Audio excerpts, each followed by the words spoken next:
So the question of the morning, is, do we have individual guardian angels? Were you assigned a powerful angel at birth who is going to watch over you and care for you and take care of you, and that one particular angel is watching over you all of the time? Now, the fascination with guardian angels isn't new. It's been around for a long time. In fact, my favorite Christmas movie has a guardian angel. Anybody want to guess what my favorite Christmas movie was? So Wonderful Life. And there toward the end of the movie, you know, they're standing there and the Christmas tree's there, and he's holding Zuzu and the bell rings. And remember Zuzu's words? Probably the most famous words in the movie, right? Teacher says, every time a bell rings, an angel gets its wings, and he says, "Attaboy, Clarence," right? And so probably of all of the lines in that movie, that is probably the most quoted line.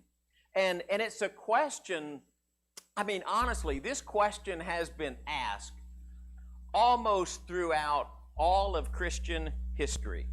The idea is present long before the New Testament, and it's present in Jewish apocalyptic writings that are earlier than the New Testament. But the term guardian angel never occurs in the Bible. In fact, there are only 2 verses where the word guard and the word angel even appear in the same verses. So I want to read them to you so you know. First one is Exodus chapter 23, verse 20. Now, when you read this, I'm just going to tell you before I read it, all right? When you read this, it kind of sounds guardian angelish, okay? So just listen. Behold, I am going to send an angel before you to guard you along the way, and to bring you into the place which I have prepared. Be on your guard before him and obey his voice. Do not be rebellious toward him, for he will not pardon your transgressions, since my name is in him. But if you truly obey his voice and do all that I say, then I will be an enemy to your enemies and an adversary to your adversaries. For my angel will go before you to bring you into the land of the Amorites, the Hittites, and the Perizzites, and the Canaanites, and the Hivites, and the Jebusites, and I will completely destroy them. You shall not worship their gods, nor serve them, nor do according to your deeds, but you shall utterly overthrow them and break their sacred pillars in pieces. Now that sounds pretty guardian angelish, doesn't it? But as you look at that and you look at it in context, you can't really say it's just guardian angel kind of thing, because the you in there, even though it's singular, relates not to a particular individual, but it relates to the entire nation of Israel. And the angel that God sends in that passage, my angel, especially in the Old Testament, there is this idea that God's angel goes, and a whole sermon on God's angel in the Old Testament, right? Not in this series, but I promise you, because of this lesson, I put one in the future where we'll do a whole, maybe 2 sermons on God's angel and the Lord's angel in the Old Testament, but not really, even though it sounds kind of like a guardian angel, it's not really a guardian angel kind of passage. The other one, we'll look at that a little bit more in just a second. The other one is Acts chapter 12. Acts chapter 12 is this very interesting scenario in the life of Peter. James has been arrested. He's been put to death. They see that pleases the Jews. They arrest Peter, so they're going to bring him out the next morning. And in this, he's in prison. An angel of the Lord appears, and the angel delivers him out of prison. Okay, that sounds kind of guardian angel, but hang on to that for a second. But that's not the verse. So Peter gets out of prison. He starts with the angel down the street. The angel disappears, which if it was a guardian angel, he would have stayed with him, right? But the angel disappears, right? You ever thought about that? If the guardian angel stays with you all the time, and it was a guardian angel that got Peter out of prison, where did the angel go? Why didn't he stay there? But he didn't. He left. And Peter finds himself alone on the street.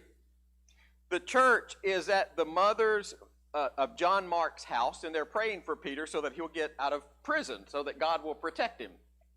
So Peter goes to the gate, and he he calls out. And so there's a young girl who's watching the gate, and she hears the voice, and she gets really excited. So she runs in and says, well, Peter's here. And they say, Acts chapter 12, verse 10, when they had passed the first and the second guard, they came to the iron gate that leads into the city, which opened for them by itself, and they went out and along one street, and immediately the angel departed from him. And Peter came to himself and said, now I know for sure that the Lord has sent forth his angel and rescued me from the hand of Herod and from all of the Jewish people were expecting. And when he realized this, he went to the house of Mary, the mother of John, who is also called Mark, where many were gathered together and were praying. And when he knocked on the door of the gate, a servant girl named Rhoda came to answer. And when she recognized Peter's voice, because of her joy, she did not open the gate, but ran in and announced that Peter was standing in front of the gate. And they said to her, you are out of your mind. But she kept insisting that it was so. And they kept saying, it is his angel. So what did they mean in Acts chapter 12, verse 10, by that idea of angel? Now, the point of those two verses is simply this. If you're looking for verses which say guardian angel in the Bible, there you go. That's the two. And neither one of them seem to say we have a guardian angel from birth. So the idea is, where did we get this concept of a guardian angel? Now, don't get too distressed. Okay, so I'm going to tell you where I'm going so that you won't get off of the train before we get there. All right?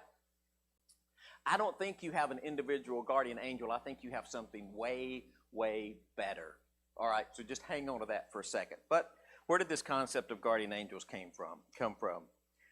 Well, the idea that every believer has a particular angel that guards them is very early in extra-biblical literature. The Babylonian Talmud mentions these angels who take the appearance of humans, and they're good and bad angels who are assigned to individuals. In the Sanhedrin tractate, Johanna writes, he said, the angel who appeared to Abraham was named Night, or the angel that was assigned to Abraham was named Night, or it might be the angel who was assigned to Abraham was named Lila, because the word for night in Hebrew is Lila, so it could have been a name instead of just the word night. The shepherd of Hermas in the extra-biblical writings in the Sixth Mandate writes that everybody has two angels, who is a good angel and a bad angel, and he gives you instructions of how you can tell the difference between each one of those. All right, if you want to read that later, if you don't know where to find it, come see me. In Tobias, in Tobit, the book of Tobit, Tobias has this angel who helps him through all of these difficulties that he has in life. It's almost kind of like a biblical It's a Wonderful Life kind of thing, except, you know, the storyline is a little different, but the same kind of idea. He has this angel who shows up that helps him through. But that angel has never said that it's really assigned to Tobias. It kind of goes in and out. But probably the most famous, Origen. Origen was a great theologian in early Christianity. And Origen wrote in one of his writings, he said, every human soul is put in subjection to some angel. And they just kind of, Basil of Caesarea, Gregory the Great, all of those kind of mention this idea of guardian angels. So you don't really get it in the text, but you have all of these theological thoughts and extra writings that talk about guardian angels. So it just kind of kept growing and growing until we get this concept that we have now. And so some people believe that there is a guardian angel who is assigned to you on a permanent basis. And some believe that they're just angels who show up at different times to tell you and to help you through struggle. Now, the question is not whether angels exist. Okay, so let's talk about that for just a second. Angels appeared to Abraham. The angel of the Lord appeared to Moses. Angel appeared to Jacob. This goes back to our Angel of the Lord sermon that you'll have to get in a couple of months, all right? An angel appeared to Zechariah, the father of John the Baptist, right? Angel appeared to Joseph, who is engaged to be married to Mary, who is Jesus' mother, warned him several times in a dream what he needed to do. Angels ministered to Jesus after his temptation in the wilderness. There was an angel that appeared to Jesus in the garden. There was angels at the tomb of Jesus. Angel rescued Peter from prison. An angel appeared to Cornelius. An angel told Peter to go see Cornelius. I mean, so there are a lot of angels, right? So the question is not whether angels exist. The question that was asked of me is, do you have a particular guardian angel? So where do we get the concept in Scripture? What are the verses that we use, or what are the verses people go to say, okay, this is a guardian angel kind of verse? So there's 3, and I'm going to share them with you. All right, and then we're going to go back and talk about each one. If you're trying to write all this down and you want this PowerPoint later, shoot me an email. See to it that you do not despise one of these little ones, for I tell you that in heaven their angels always see the face of my Father who is in heaven. That's the first verse. The second one is the one we read from Acts. You were out of your mind, but you kept insisting that it was so, and they kept saying, it is his angel. The third one is Hebrews chapter 1, verses 13 and 14. We'll go back and look at each of these individually. And to which of the angels has he ever said, sit at my right hand until I make your enemies a footstool for your feet? Are they not all ministering spirits sent to serve for the sake of those who inherit salvation? Statement about angels. I think I went too far. All right, so see that you do not despise one of these little ones, for I tell you that in heaven their angels always see the face of my Father who is in heaven. So when we start talking about guardian angels, that is the primary verse that people go to say, okay, we have a guardian angel because of their angels always see the face of my Father who is in heaven.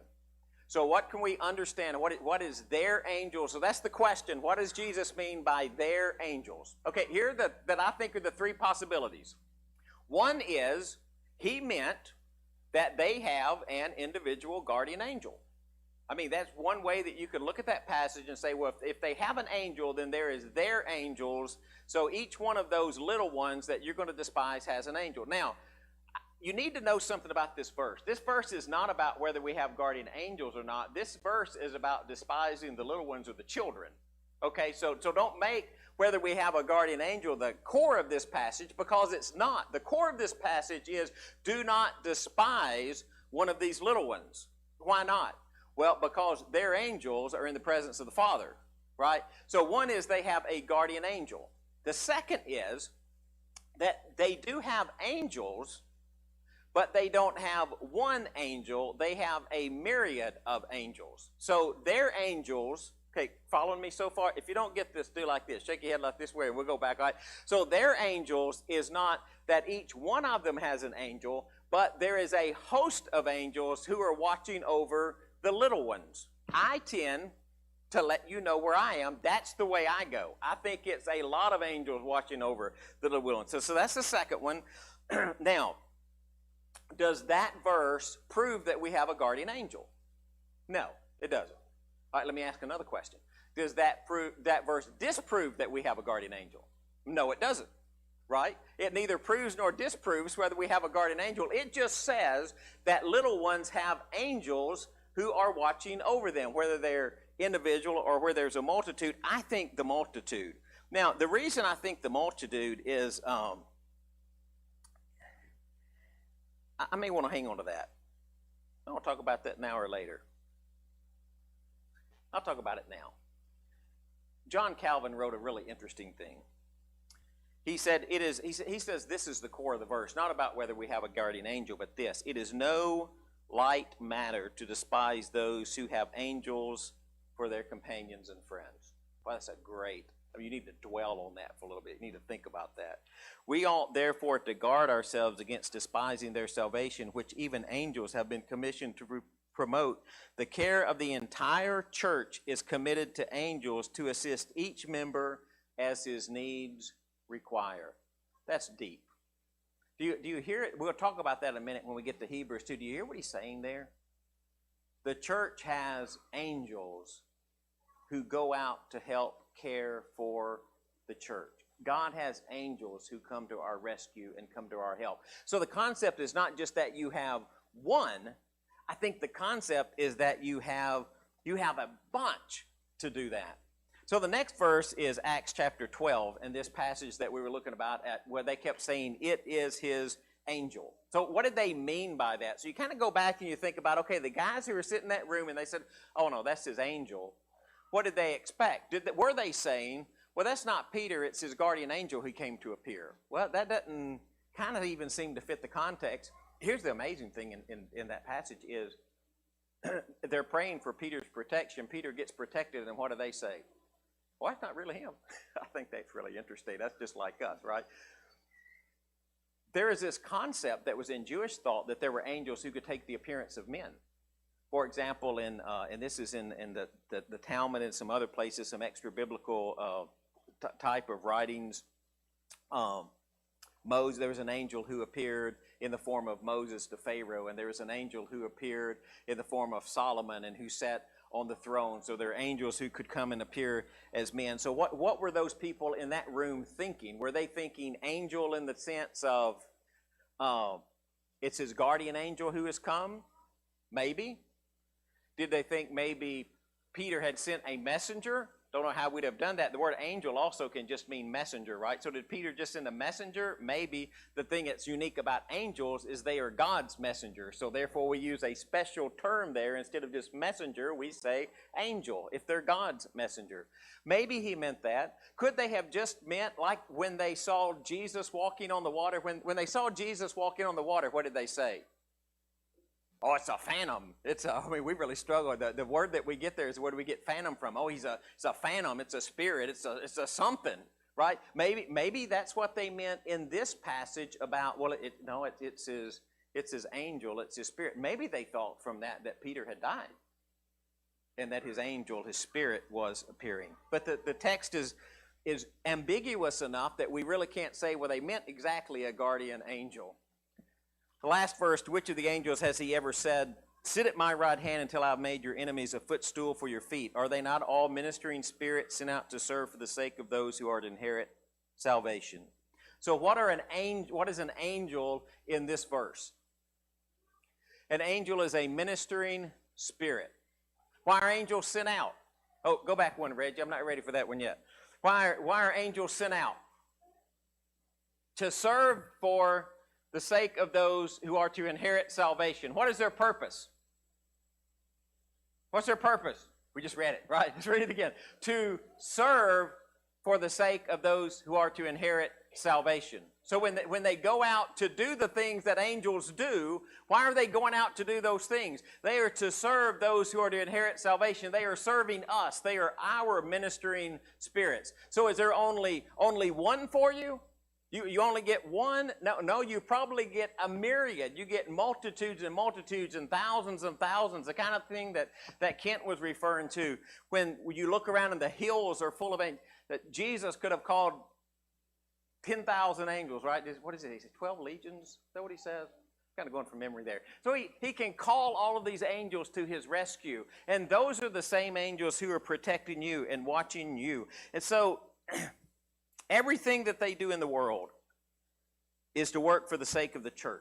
All things work together of good, that those who love Jesus. That is being worked at through the spirit of those angels. So what is an angel anyway, right? What is an angel? Well, in the Old Testament, you have the cherubim who are guarding the tree of life. You have the seraphim in Isaiah. They have 6 wings, right? So you get to Revelation, you have the living creatures who are around the throne. They have 6 wings, so maybe those are the same things. You have Michael, who is the great prince. You have Gabriel, who appears in the New Testament to Mary. You have ministering ones. You have heavenly ones. You have them called sons of God. They are created beings, executed and created to execute God's will. Now, could God do that without angels? I assume that he could, but he chose not to. He chose to create angels, just like he chose to create us. So they appear with, it's just interesting when you look at the ministry of Jesus. They appear before his birth. They warn Joseph. They appear at his temptation. They minister to Jesus. They appear while he is in the garden during a time of prayer. It says that an angel appeared to Jesus. When he is resurrected, there are angels at the scene of the resurrection that Mary sees outside the tomb. And when he is ascended into heaven, there are 2 angels there when he is ascended into heaven. They come to minister to God's people. So here's the next question that always comes up when you talk about angels. Are you a Clarence? Are you going to get to be an angel? And the answer to that is no. You're not going to get to be an angel.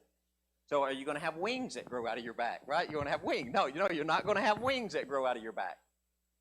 You're not an angel. You're something different than that. An angel is a specific type of creation that God has made. So at the resurrection, people read that verse about the resurrection, they'll be like the angels in heaven, neither given nor being given in marriage. Okay, that doesn't mean you're going to be an angel. There's one sphere of your existence that's going to be somewhat angelic.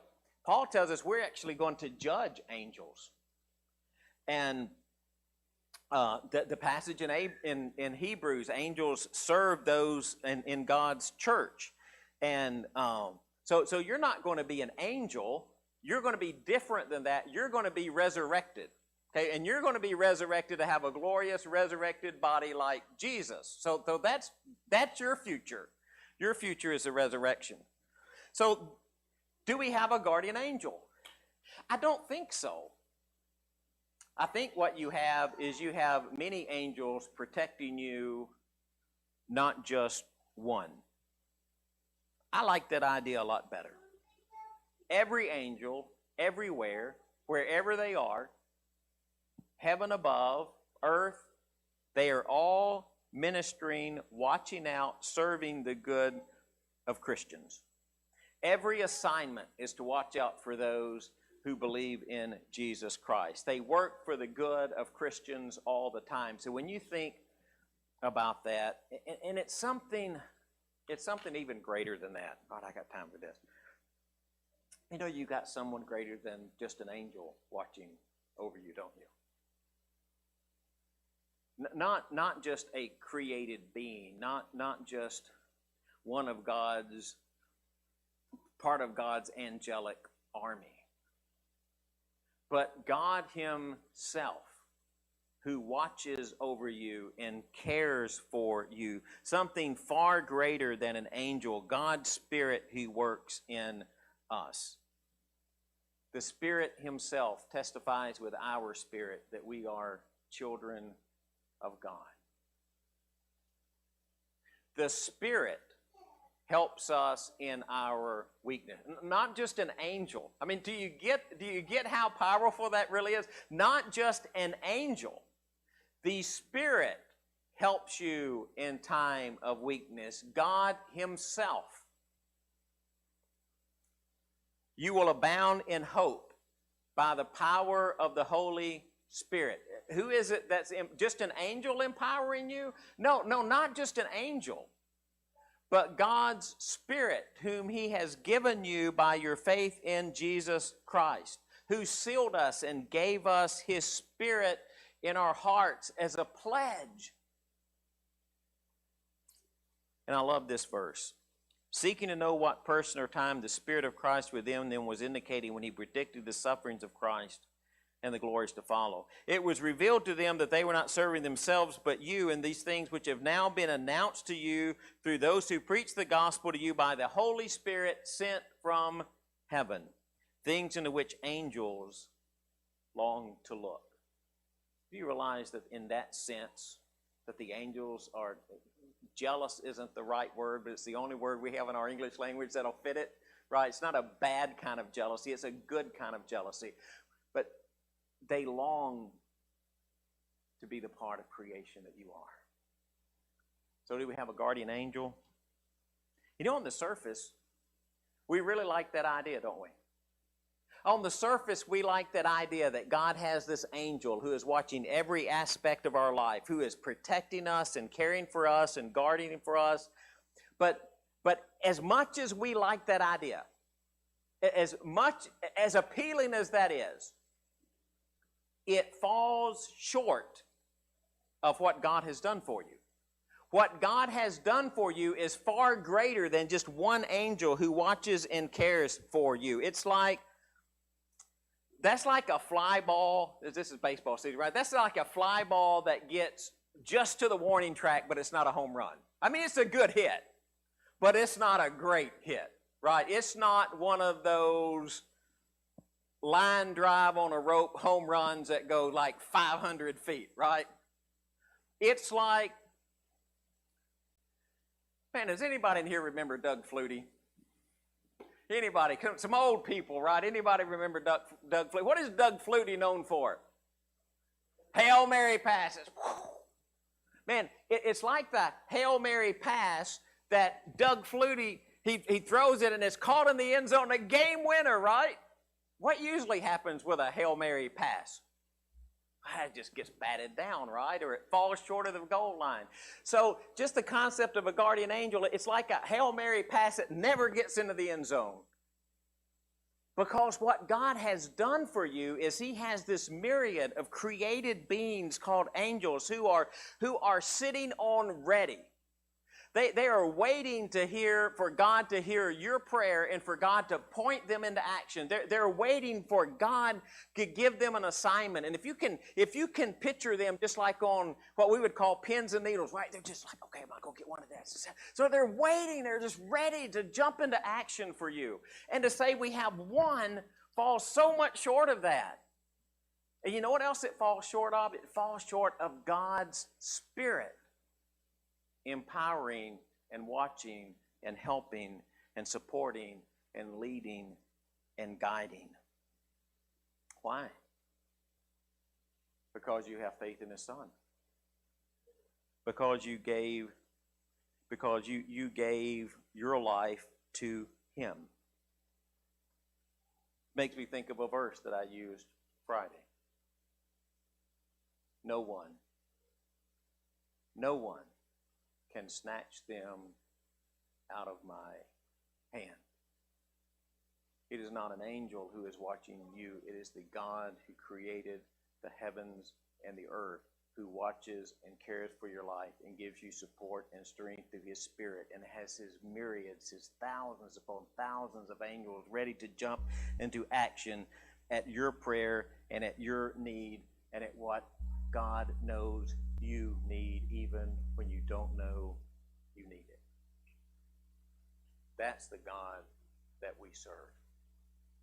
That is the God that we worship. And that is the God who